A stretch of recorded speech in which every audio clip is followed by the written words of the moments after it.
Okay, at 6:11, I would like to call our PAC meeting to order. And again, welcome everybody and thank you for attending this evening's meeting. I would like to acknowledge Mi'kma'ki, the ancestral and unceded territory of the Mi'kmaq people. And then I would like us to turn to the agenda. And would somebody like to move the approval of the agenda, please? I'll move. Thank you. Stephen moved. Do I have someone second? Jerry is second. Any additions or changes necessary for the agenda? Not seeing any. All in favor? Okay. Motion approved. So we'll turn to number 4 on our agenda, the Planning Advisory Committee, February 10th, 2020 meeting minutes. I need a motion to approve the minutes. Someone like to move the approval of the minutes? Derek? So I'll move. Okay. Seconder? Jerry is seconded. Any errors or omissions from the minutes? Seeing none. All in favor of approval of the minutes? Contrary minded? No. Minutes are approved. So number 5 on our agenda is the business arising from the minutes, any unfinished business, and there isn't any unfinished business. So we'll move along to number 6, the public information meeting. And I'm going to turn this over to Dawn at this time. And Heather, maybe? Heather, can you bring up the presentation for Dawn? I can. Awesome. Just a moment.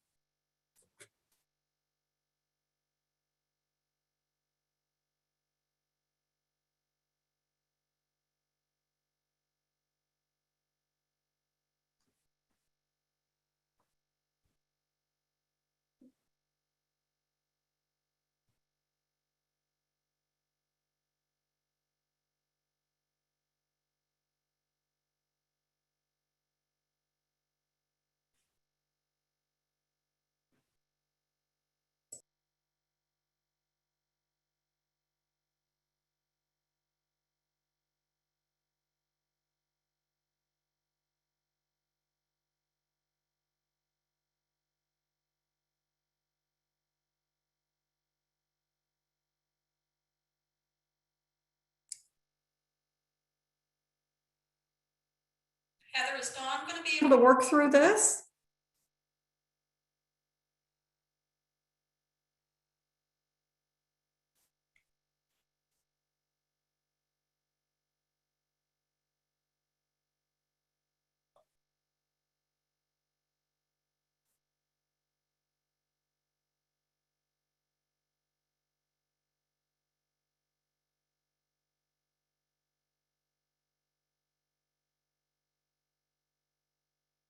Heather?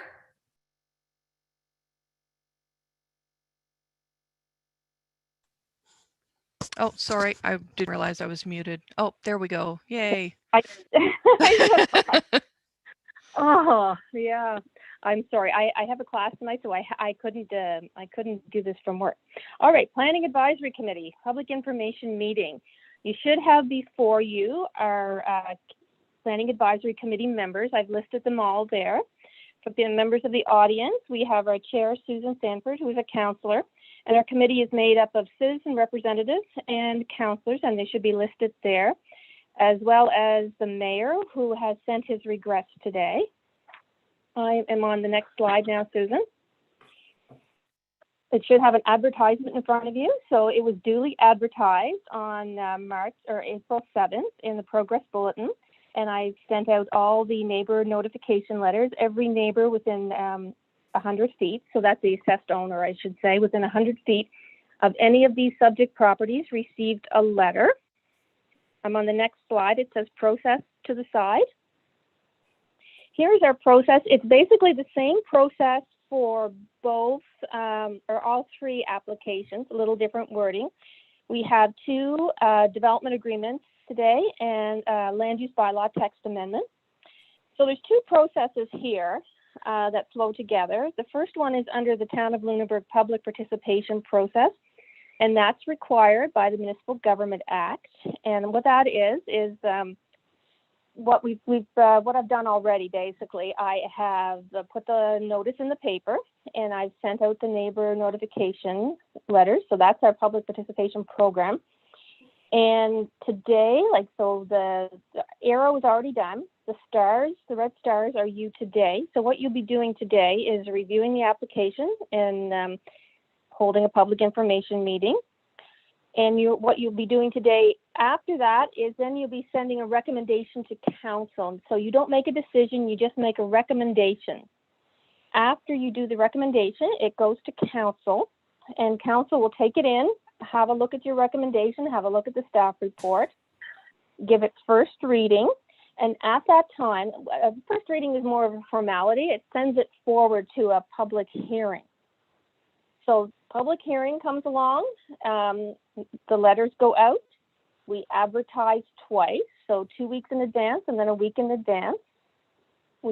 Council holds a public hearing, anybody can speak, very similar to the public information meeting. After that, probably the next council meeting usually, council will hold second reading, so they will approve entering into the development agreement, or they'll approve the text amendment. What happens after that, and I didn't write this down here, is I send a letter or a copy of it with a letter to the minister for their file. Then I put another notice in the paper, and there's a 2-week appeal period to the Utility and Review Board where any aggrieved person can file an appeal. Let's say there's no appeals, it would be in effect after that. So it takes a while. It's a large process. Part of it's under our public participation program. The bottom part with council is under the MGA. Okay, next slide. So a public information meeting provides members of the public with an opportunity to learn about the proposal and to speak to the Planning Advisory Committee. And I've already said it's under our public participation program. Next slide, Heather. And I've already gone through this. So what you have to know is that PAC can take a recommendation to council, or you don't have to make a decision this evening. You can defer to a later date if you want more information, a little bit of clarification. You can send it back to staff. You can note that there's time for questions from the audience is during our PIM, public information meeting. Once our meeting is closed, then this discussion is not between members of the public. No more asking questions, just for committee members to discuss. And the next slide, please. So general rules of conduct, these are pretty much the same as for council. Rules of conduct for the speakers are to please state your name and civic address. That's so we can record them in the minutes. It's not so much of an issue now that we have a webinar. We ask that people be respectful of others' opinions, and you're limited, any speaker is limited to one presentation unless called upon by the chair. And if there's a lot of people that wish to speak, sometimes we have to hold it to one presentation. PAC members may question the speaker, and questions and comments are by the public, so you go through the chair. Next slide that has Zoom on it. If we have any technical difficulties, this is the number to call. I've been calling it quite frequently in the last 10 minutes. This is Heather's cell number. Okay, public information meeting outline. So we're going to do this 3 times, one for each application. We'll go through the title, I'll present, or John Hesseltine, a senior planner for Stantec, will present. Then there's an opportunity to present by the applicants. They don't have to do this. It's an option. If they wish to participate or make a presentation, they can. Written submissions. So if I've received an email or a letter, this will be the time to bring it forward. And public input. So that's when people have the opportunity to make their views known. Okay, the next one, Heather. I think I have that in there twice. The next is for Mr. Hesseltine to present his slides. So the public information meeting is open. I'm just going to leave myself unmuted, if that's okay, Heather, and I'll let John do his presentation. It's going to be followed afterwards by Erin. She's a planner with the Brighter Community Planning and Consulting, which is the applicant on behalf of the owner. Okay.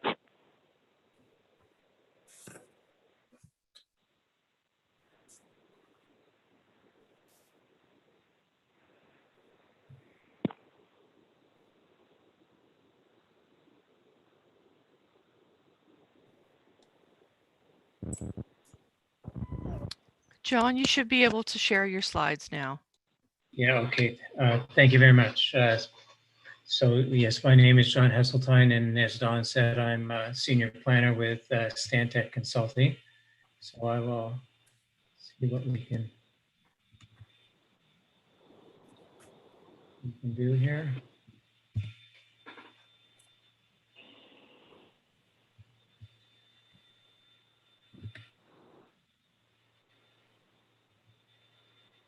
Okay.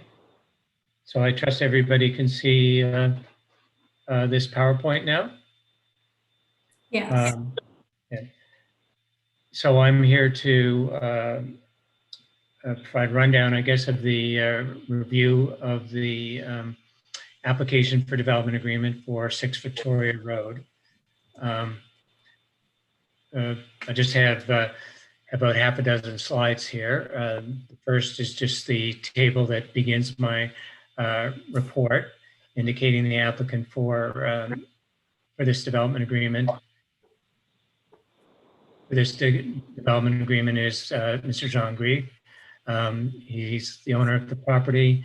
His application is to add a third residential unit at 6 Victoria Road. The lot area is 5,383 square feet, which I'll come back to. It's about 10% short of the 6,000 square foot requirement for the residential zone in which the property is located.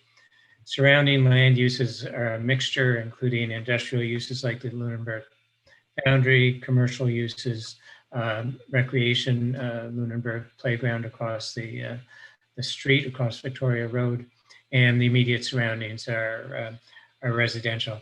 It's outside the Heritage Conservation District, but it is an older building dating from the 19th century. And Don visited the site on April 6th on my behalf.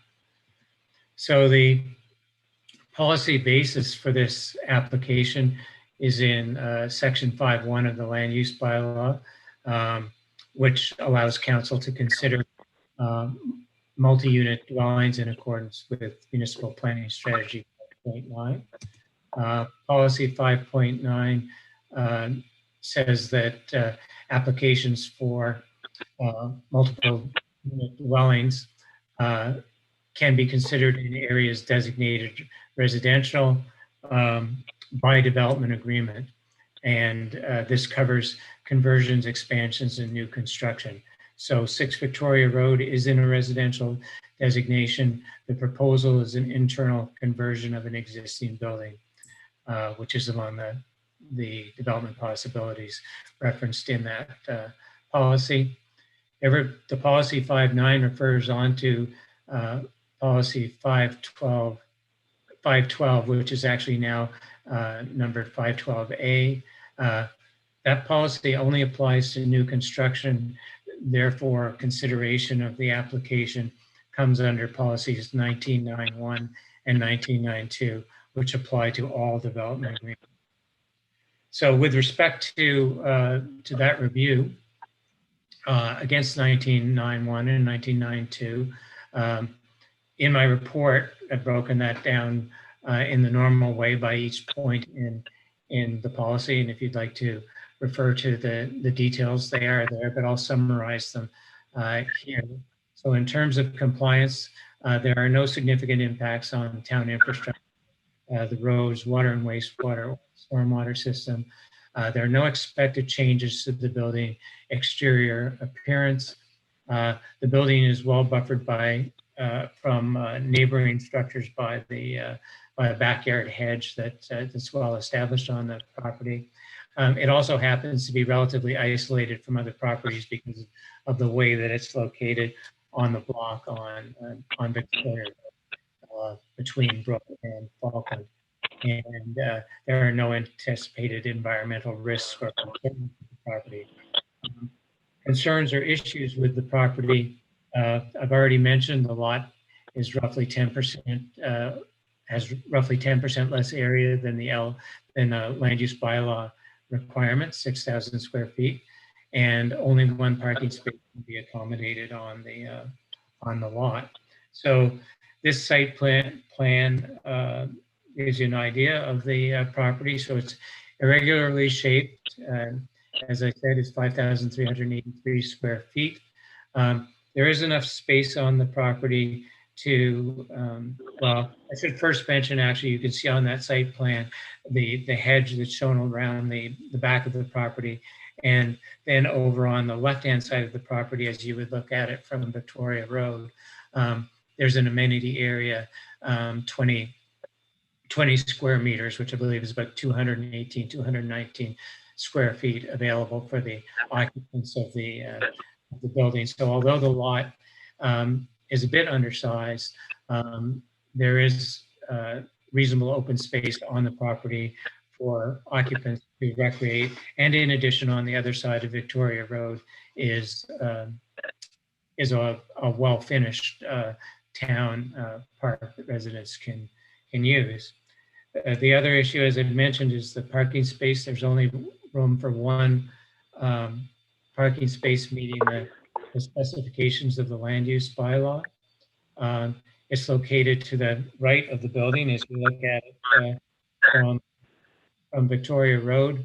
The limitation is primarily because, well, it's a function of the smaller lot, the regular shape of the lot, the vision of the wheelchair ramp, which you can see running along the back of the property in this site plan, and it's also affected by the fact that the curb cut, which I understand was recently relocated, basically provides access to that right-hand side of the property.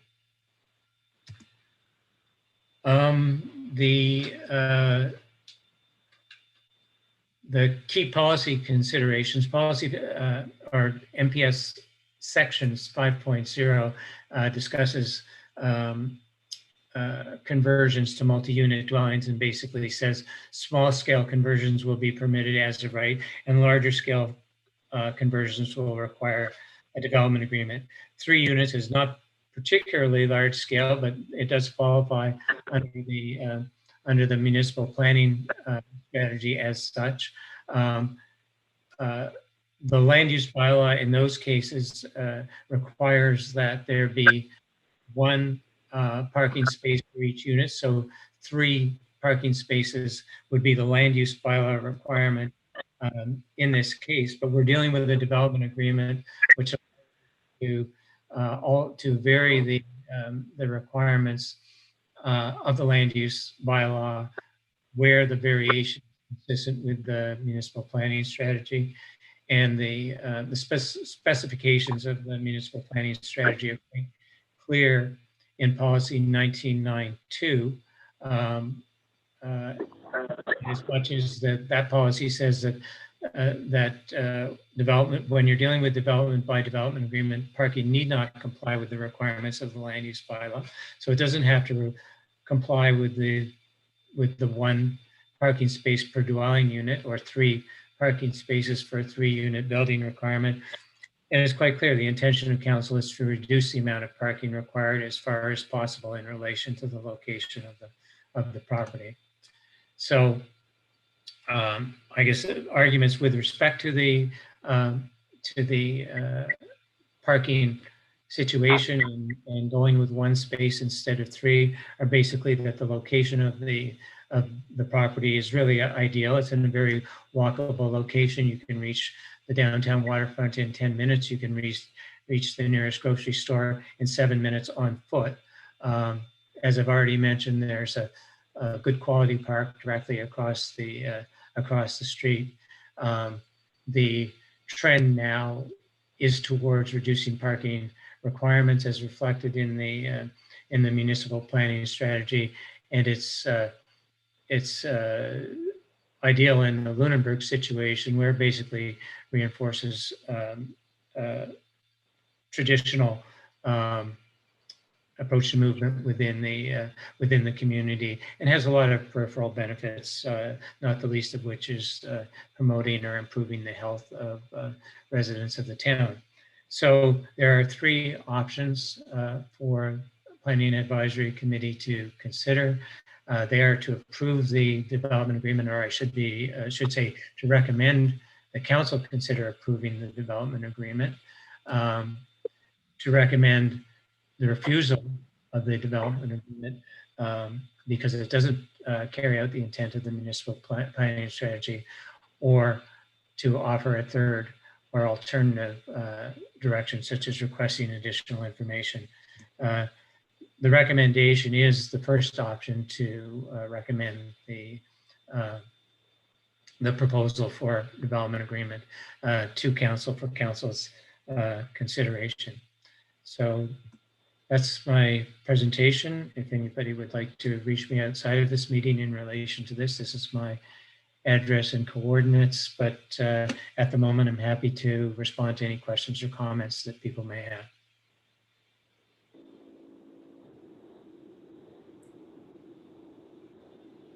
Does anybody have any questions for John? I can't see the whole screen. I can only, so I'm not sure. Heather, are you able to see if anybody has a hand up? John, could you stop Yeah, sharing your screen? Thank you. Yeah, I will. Okay. Let's see. Okay. Sorry, That's okay. Take There your we go. time. Thank you. Thank finding you. the button. Anybody have any questions for John? Yeah, I got a question. Go ahead, Ed. I'm concerned with the parking here again too. Sorry, you said there'd be one parking space, or there would be more than one at this point on the site? There would be one on site. Only one. Only one. If I go to Google Maps right now, there's two. Okay. The long range plan, the site plan as submitted, shows only one parking space. Okay. And the application indicates only one parking space. Okay. But I mean, it's gravelled for two right now. So what do we do about that? I think I've seen the same on Street View. Yeah. But the site plan, and I think for Planning Advisory Committee's consideration, the future apparent intention is to provide that one space as shown on the site plan. So they're going to. This is Dawn through the chair. Hi, Dawn. When I did the site visit, there is space for two cars, but there's only one space that's I think it's 9 by 12. There's only one standard space from our land use bylaw, so that's why there's only one parking spot there.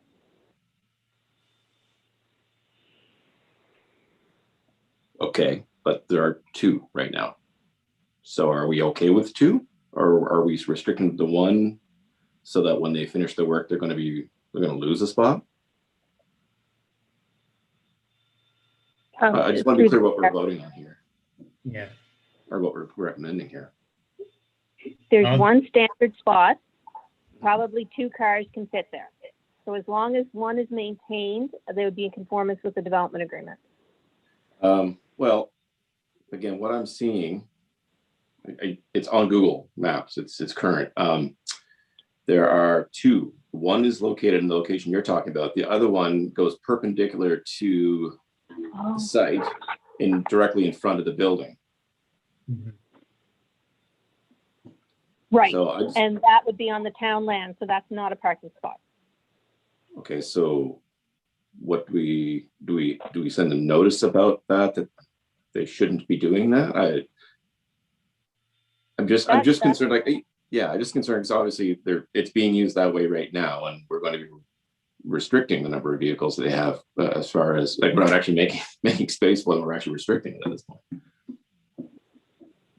Yeah, through the chair, and I know I parked there too when I took the pictures. Yeah. Now that is entirely separate matter. We can only put regulation on what is on the lot. We can't speak to what's off the lot through the development agreement because it's tied to the PID numbers. So if somebody's parking there, that has really no impact on the terms of the development agreement. What we're encumbering them with is one parking space. Yeah, that's it there. Yeah. Yeah. Okay, so for our purposes at this meeting, we're right with that one space where we can see gravel on the right, exactly where Heather's indicating right now. Where that car is right now, is a separate matter for a bylaw enforcement officer to deal with. Is that what we're saying? Through the chair, that's correct, Councillor. Yes. Okay, thank you. I appreciate the clarification. Thank you, Councillor Halverson. Anybody else? Dawn? Thank you, Councillor Sanford. Aaron Ferguson of Brighter Community Planning and Consulting has a presentation as well. Go I ahead. can see you.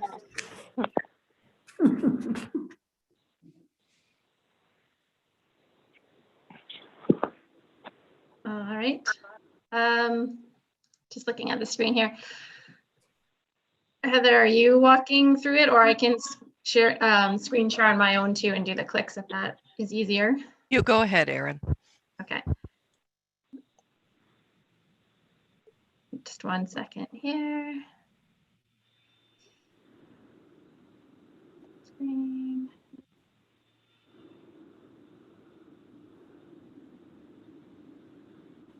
All right, can everybody see the cover page? All right, thanks. So good evening, everyone. I'm Erin Ferguson. I work with Brighter Community Planning and Consultation, and we're representing the property owner on this application, Mr. Greige. John has walked you through all the kind of technical details and explained how this proposal aligns with the town of Lunenburg policies, but I'm just going to really give more of a project overview, including why we think this proposal is a good fit for the community. So just going to start with location, and John kind of mentioned this. This is a really centrally located site. The location is shown by that little red in there. The two arrows extending in either direction represent approximately a 10-minute walk. So you can see from the site going 10 minutes, you can kind of reach the downtown core and you're within walking distance of a lot of businesses, services, and community facilities. And then 10 minutes out the other way takes you up to the hospital, which is a key employer in the area. And just south of the site, almost immediately, is the town's park, as well as just a little further down is, of course, the school and everything. So I'm sure most of you have probably driven past this site or walked past it in the past week or so. So you're probably fairly familiar. Just the little box on the side is just showing you the shape of the site. It's kind of a small, irregularly shaped lot in what was previously kind of a irregularly shaped intersection, although the town has made some improvements to the street alignment there, which also has impacted the accessibility of the site. They've put in new curbing, which doesn't allow access to the left-hand portion of the site, which is why the parking is restricted to the right-hand side of the site. As for the project itself, Mr. Greige bought the property in 2019, and since then he's done extensive interior and exterior renovations. You can see the photo up in the upper left as the property as it looked in 2015, and then in the upper right is as it looked in 2020. While this property isn't within the Heritage Conservation District, it is right on the edge, and the renovations that have been done really do highlight the heritage character. Right now there are 2 units, unit on the main floor and a unit on the upper floor. The applicant wishes to add a 3rd unit in the basement. One of the units is accessible, and in that 2020 image, you can see the end of the ramp, the accessibility ramp extending on the right-hand side there, and that goes all the way down the side, along the back, into the rear entrance. And you can see in the images below how it goes up the side and then around the back there. Also in these images, you can see some of the hedging, although these were taken in November. So the hedging in the spring and summer looks a little bit fuller than it does there, but it is mature hedging, which does provide privacy along with how the building is situated on the site. It provides good privacy between the residents in this building and their neighbors. Also just mentioned the exterior renovation has been done. The rest of it, changes to the building are all interior. There's been no extensions to the building beyond that ramp and then a small porch extension on the front, which you can see in this site plan. Clarify again the parking as required. There's one parking space that is shown here. The one out in front, you can see on this site plan how there's just a minimal distance between the house with the existing porch and the front property line. So much as you would park on the street, within the street right away, there is the one informal parking stall that doesn't count towards the off-street parking out in front within that street right away. But this is the one that is included as part of this application process here, the one that's showing the 6x3. Trying to see, I think the image to the side just shows the grass lawn area, which is available for residents to use. As was previously mentioned, it is right across from the park, which has a playground and tennis facilities, picnic areas, and is in close proximity to the recreational trails, as well as all of those amenities down by the school, including the soccer fields and ball fields, swimming pool, skate park, all of that. Just going through. So just really a summary recap on the project and why we think it'll have a positive impact on the community. It really does address a community need for good quality rental housing. Good quality rental housing is short supply in Lunenburg and many communities in Nova Scotia. And finding housing is getting increasingly difficult for many people, as we've seen just in the last year, how drastically housing prices are increasing. Rental housing such as this supports a variety of household needs, people starting out, single professionals, older persons downsizing. And this, in addition to that, this does provide one accessible dwelling unit, which is even harder to find. And the two existing units, and if he is successful in being allowed a third unit, these would all be recently renovated, good quality rental housing units, all located in a central mixed use area, which this proposal would mean a new dwelling unit within 10-minute walk of many services, businesses, and community amenities. Not only is it rental housing in a great location, we also think that it fits really well within the neighborhood. The renovations that have been done really highlight the heritage character of the building. And it contributes to the appeal of the character of Lunenburg as a whole, being the UNESCO heritage site. The renovations themselves are all internal to the building, so there's no expansion of the building footprint itself. And as already talked about, there is the established hedging, which provides privacy between this unit and their neighbors. That's all I really wanted to talk about tonight. Thank you very much for allowing us the opportunity to present our application. Thank you. Thank you, Erin. I'm just trying to figure out how to unshare. Just 1 second. There we go. Let's see. Once you do that, I'll call for questions. There we go. Got it. Does anybody have any questions for Erin? Not seeing any questions. Dawn? There have been no written submissions received. And after this, we can open the floor up to the public for public submission. So are there any comments or questions from the public? Dawn? I do not see any at the moment. Nope. Okay, thank you, Heather. So we will move on now to 6B, the development agreement for 185 Pelham Street. Right. I'll just wait for a second and let Heather get the presentation up. Thank you, Dawn.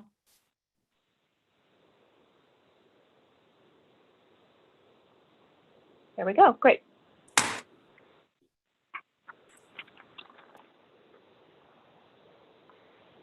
Okay, Heather, the next slide, please.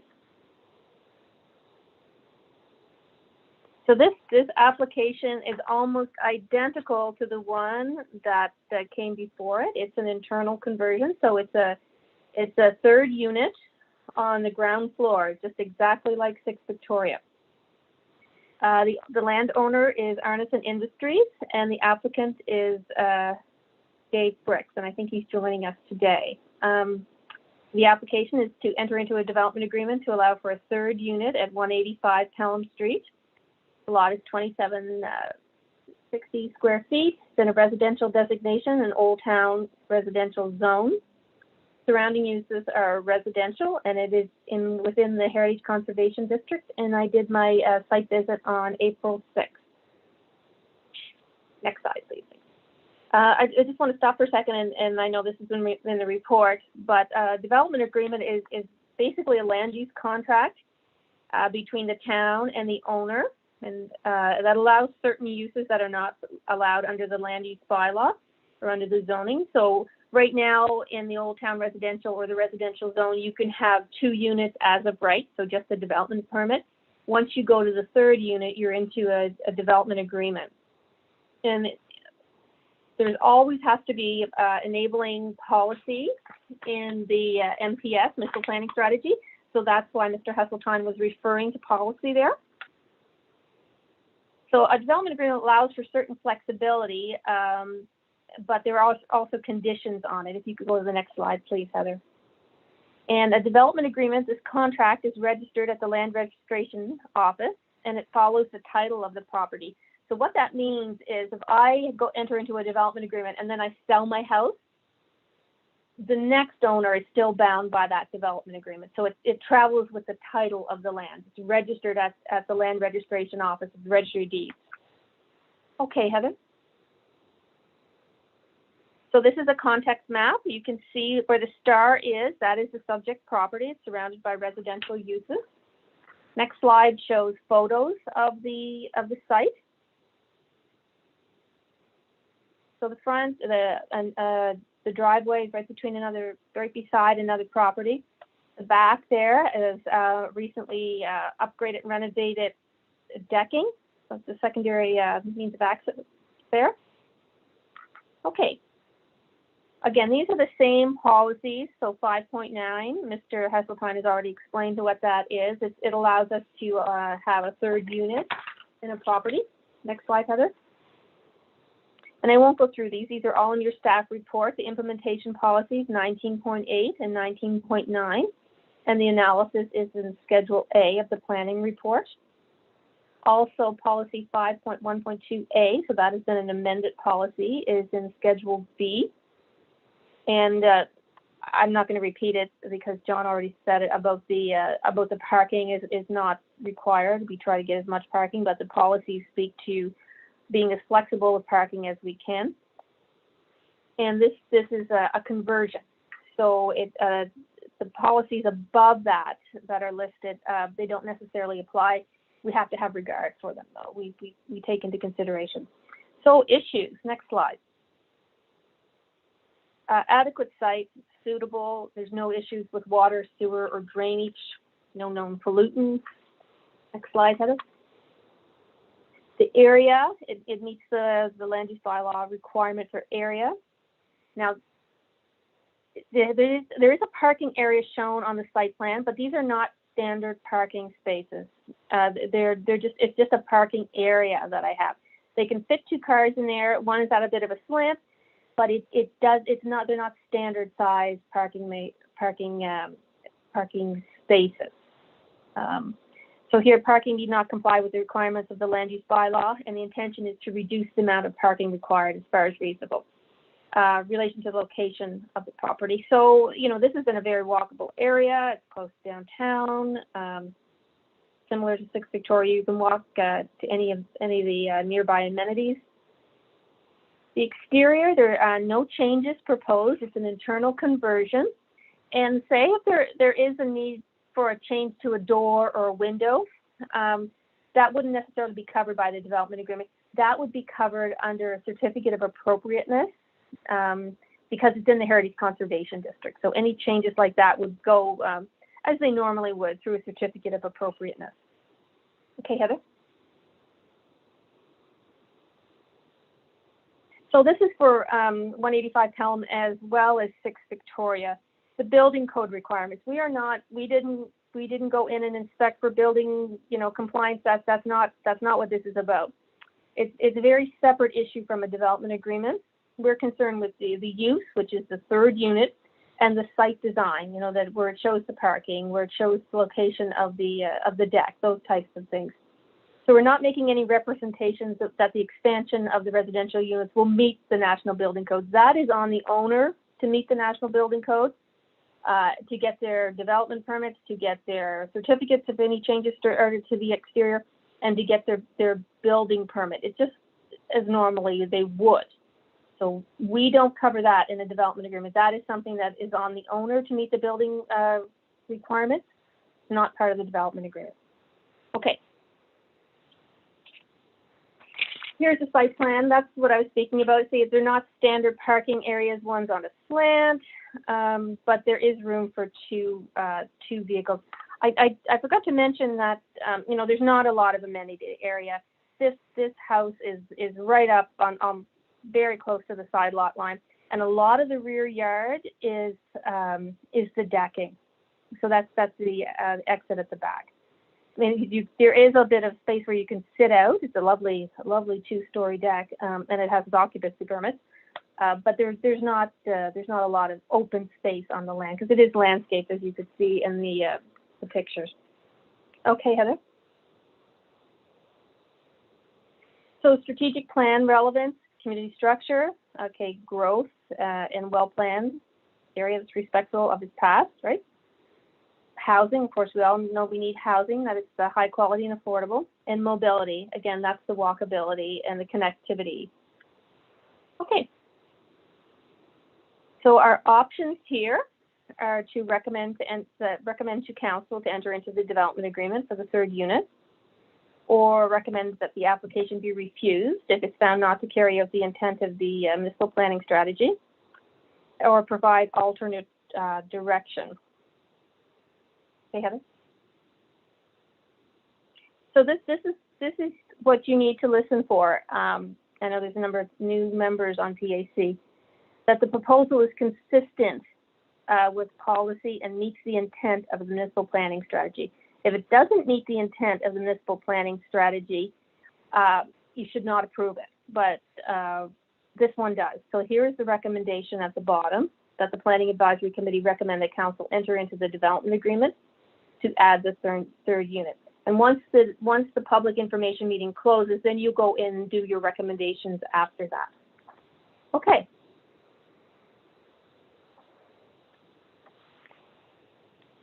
So I think Mr. Brooks may be here, but last I heard he wasn't going to make a presentation.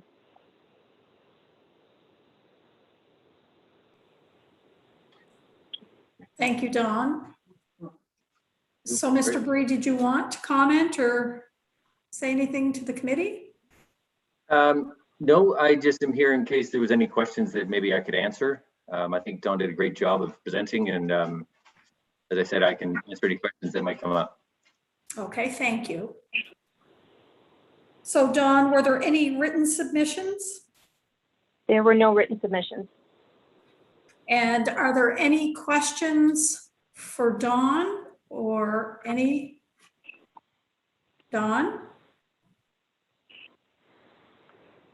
There were no questions, no. Okay. And there are no hands raised on the attendee side. Okay. Thank you very much, Heather. So we'll move on now to 6C on the agenda, which is the land use bylaw amendment for 268 and 272 Montague Street. Dawn? Thank you, Chair Sanford. This is a little different application. It's not a development agreement. It's a land use bylaw text amendment. And it is to add 200, 268, and 272 Montague Street to the list of existing residential uses in the marine industrial zone. Next slide, please, Heather. So the initial application was from the Barclays, and then the Rosses and the Heb property, and there are a number of owners on the Heb property. So I just put et al. At 200 Montague Street to join the application, which the Barclays had consented to. So I didn't put a lot area in. The designation is industrial, and I can see a typo there. It is the MI zone, but it's not Old Town Residential. It's marine industrial. I'm sorry about that. Cut and paste. Surrounding uses are residential on Montague, commercial nearby, and marine industrial right beside it. This property is within the Heritage Conservation District, and I carried out my site visit on April 6th. Next slide, please. So you can see from my from the map that the larger arrow to the right is 268 and 272 Montague, and then the one over to the left, way over, is 200 Montague. And the next slide shows my site visit. So it just shows the properties. Actually, I should have put them in the other order. To the left is 272, which is a 3-unit building. And beside it is 268, the 1 unit. And then you see the brown house and the one next to it? Those are not in marine industrial. So the zone goes out around those houses, but it comes back in, and the little blue house, that's the Heb property, that is in marine industrial. So the neighbors are not in marine industrial, but the blue house is. So that's 200. You'll see that it's in the report. It shows how it goes out around. Okay. Now the fun stuff. Background. The current MPS, Municipal Planning Strategy, was adopted in 1996, and that is still in place. The previous land use bylaw was from 1996. And it listed 6 properties as existing uses in the marine industrial zone. Shortly after that, in April of 1997, there was an amendment to add commercial uses to the marine industrial zone. So this is pretty much right after it was adopted. It was a change to add commercial and also add 29 Falkland Street to the list of existing residences in the marine industrial zone. So after that, the 1996 land use bylaw was replaced by the bylaw that we have now, the revised bylaw in 2012.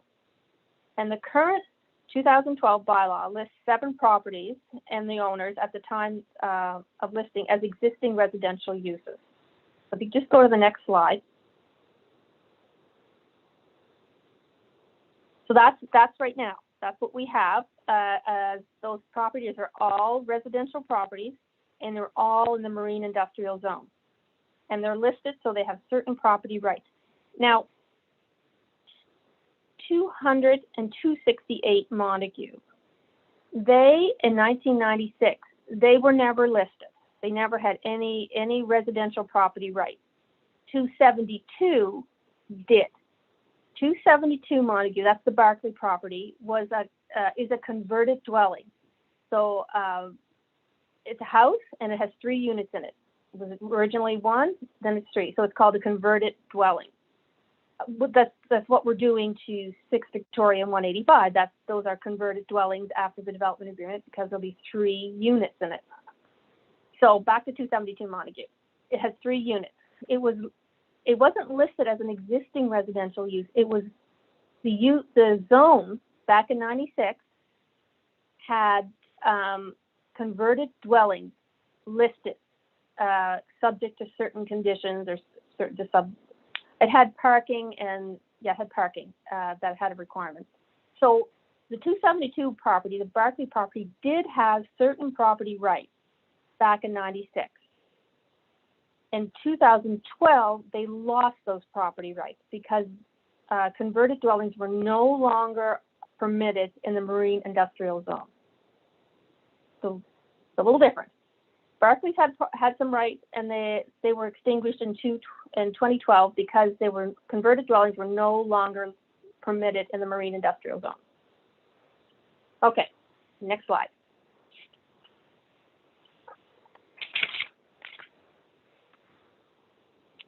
So all the applicants wish to have their properties listed as existing residential uses in Part 16.1, which is like what I just showed you, so that the properties will be considered conforming. Now, in the staff report, I go into the MGA and certain rights and certain things that they don't have. Right now, a non-conforming use means it's not permitted in the zone. So it's not a residential is not permitted in that zone unless it's listed. So one of these properties burns down, you can't rebuild it. If it's burned 75% or more, you can't rebuild. If it's 68%, you can rebuild. If that's just in the MGA. Now, the ones that are listed, those 7 that are listed, because they're listed, they're considered conforming. So they have full property rights. If it burns down, you can rebuild it as a residential property. Now, say you're on the Barclay property at 272 and that burns down, you would have to build something that's permitted in the zone. Say shipbuilding. You could put a shipbuilding building on the lot, but you couldn't put another residential building on that lot. That's the difference. So that's why it's, the property owners would like to be listed so they can have conforming status, so they can enjoy all their full residential property rights in that zone. Okay, next slide. So these are the policies. Draw your attention to 8.6. So this sets out what the zone can have. It can have conversion of buildings, a maximum of 3 dwelling units. So that's something that would go in that zone. Existing residential uses, that's something that would go in that zone, along with the industrial and marine industrial and the commercial. So that's important because it shows you that what we're proposing in this recommendation is in keeping with policy. It meets the intent of the municipal planning strategy. And again, there's the policy 19.9.1, and you could go through that through the this planning report. Okay, next slide. So all the issues, of course, there are no issues with water or sewer or storm drainage, because these properties have been, they're well over 100 years old. I can just remember the Barclay property is 36 years old, so they've been there well over 100 years. So there's no issue. The only issue really here is the proximity to the marine industrial uses can result in land use compatibility issues, and we spoke about that, about the noise and the dust that would interfere if you had a residential property. Okay, next slide, please. So I talked a little bit already about the property rights, the issues that were brought up, that they're non-conforming now, so they don't have full property rights, as someone in the Old Town residential zone would have, or as someone who is listed as an existing residential use in the marine industrial zone.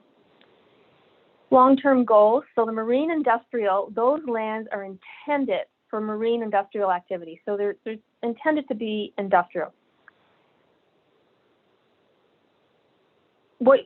And I use the example of New Minas in my staff report, that, you know, if you want to have the use exclusively for a certain thing, New Minas was commercial.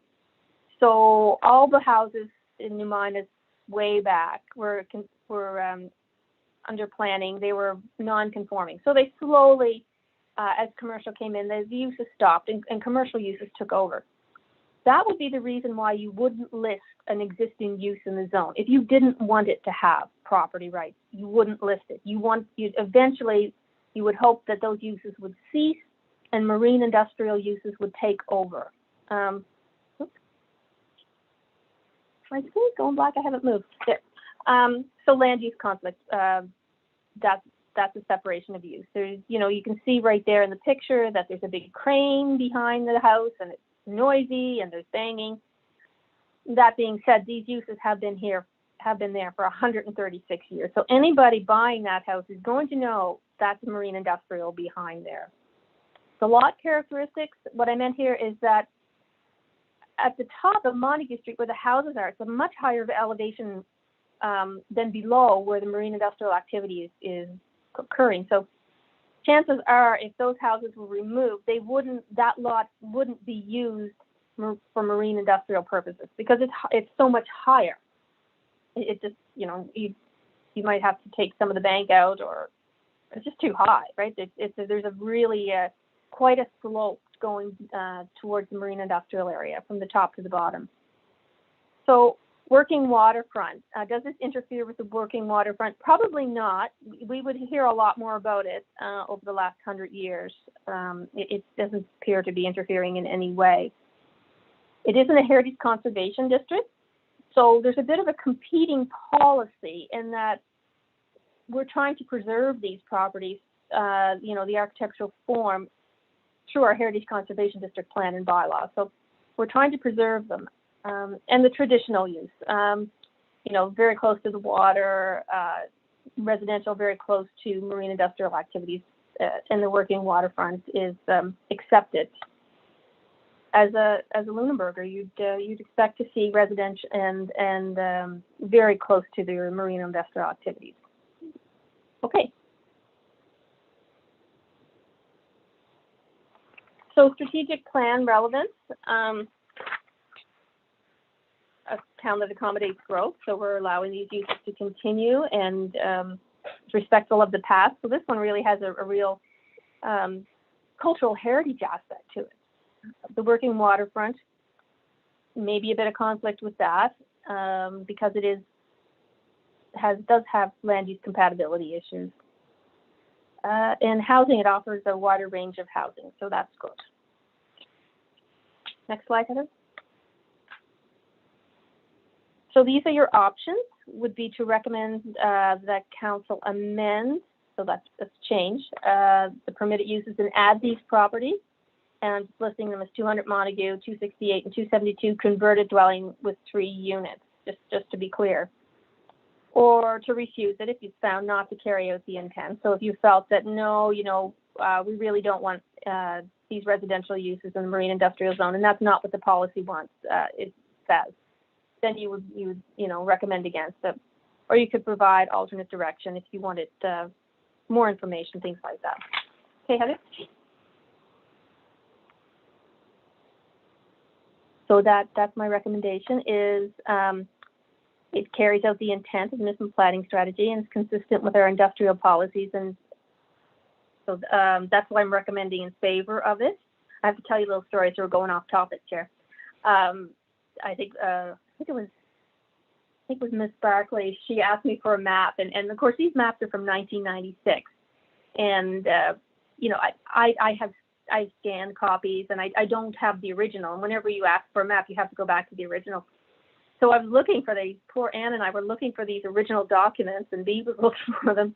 And I went over to go through the bookcase again. And honest to God, this is so freaky.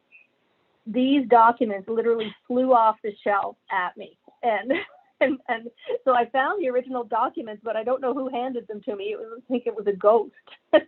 So I do have the original maps in the staff report, the certified documents back from '96. That shows the existing land use, that the planner of the day was cognizant of it, and that where the marine industrial zone goes at that time. So that is my presentation with all my ghosts and everything.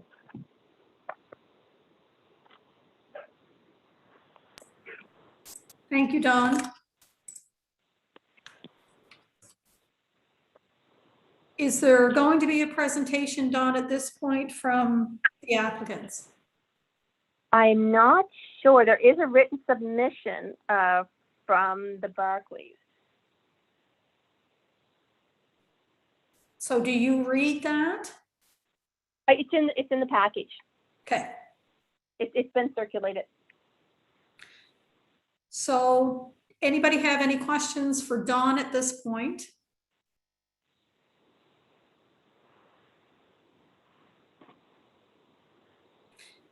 Not seeing any questions. Is there anyone who from the public would like to have comments or questions?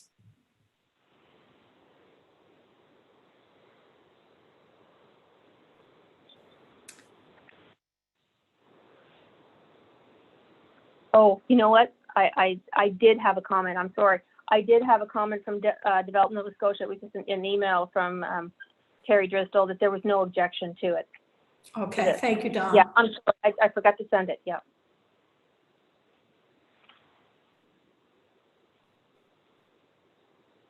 So, not hearing any questions, not hearing any comments or questions from the public. Would someone like to move that we close the public information meeting portion of the Planning Advisory Committee meeting? I'm sorry, Madam Chair, I'm showing a hand up from Rolfson Carey. All right. Jerry, go ahead. Sorry to consume, I'll just try to consume a minute of your time. Some of the members of our committee may not know this, but when the initial acquisition of the working waterfront property was made in 2005, one of the very early gestures that Develop Nova Scotia and the Lunenburg Waterfront Association made was to sell the south-facing backyards of these properties back to the owners of the houses, because the industrial land doesn't make any sense, but it actually encroached, almost touched the south-facing stoops of these dwellings.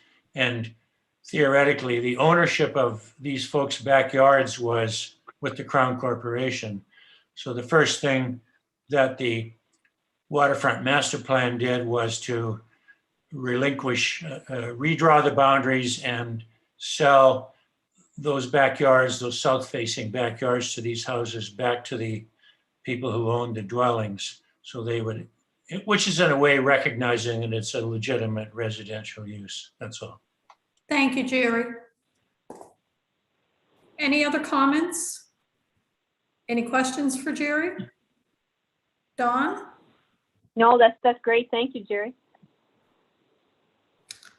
Okay, so I'll go back. I'm looking for someone to move that we close the public information meeting portion of the Planning Advisory Committee. Peter Goldforth. Do I have a seconder? Stephen Ernst, second. Any further discussion? All in favor of closing the public information meeting portion of the committee? All in favor? Contrary minded? Meeting's closed. Thank you.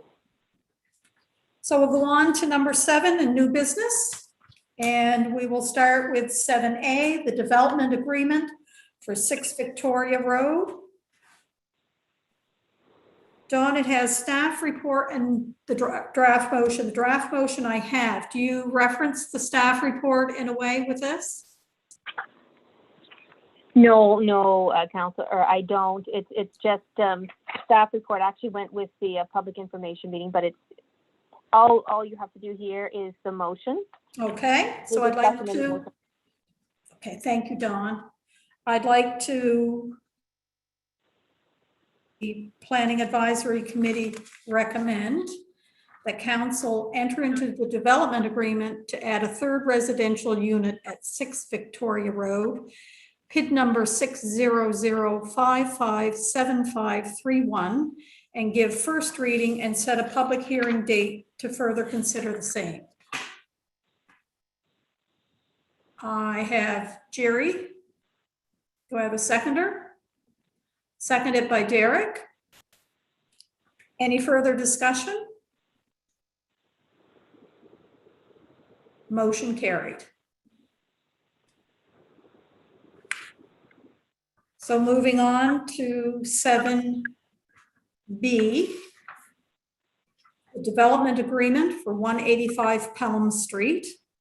So we have a motion. So I'm looking for someone to move that the Planning Advisory Committee recommend that council enter into the development agreement to add a third residential unit at 185 Pelham Street, PID number 600611704, and give first reading and set a public hearing date to further consider same. So do I have someone to move that? Moved by Jerry, seconded by Peter. Any further discussion? All in favor? Contrary minded? Motion carried. Now we are at 7C, the land use bylaw amendment for 200, 268, and 272 Montague Street. Would someone like to move that the Planning Advisory Committee recommend that council amend the text to the land use bylaw, part 16.1, permitted developments, under the existing residential uses as follows, by inserting after 61 Tannery Road, Abco, 200 Montague Street, converted dwelling with 3 units, and give first reading and set a public hearing date to further consider the same. Do I have someone move that? Moved by Councillor Halverson, seconded by Jerry Rolfson. Any further discussion? All in favor? So our next meeting date, we have a tentative date of Thursday, April 29th. And according to the agenda, we are seeing a full day in-person workshop with PAC members and Upland Planning and Design staff. To Chair Sandberg, yes, that plan, Upland will be coming down.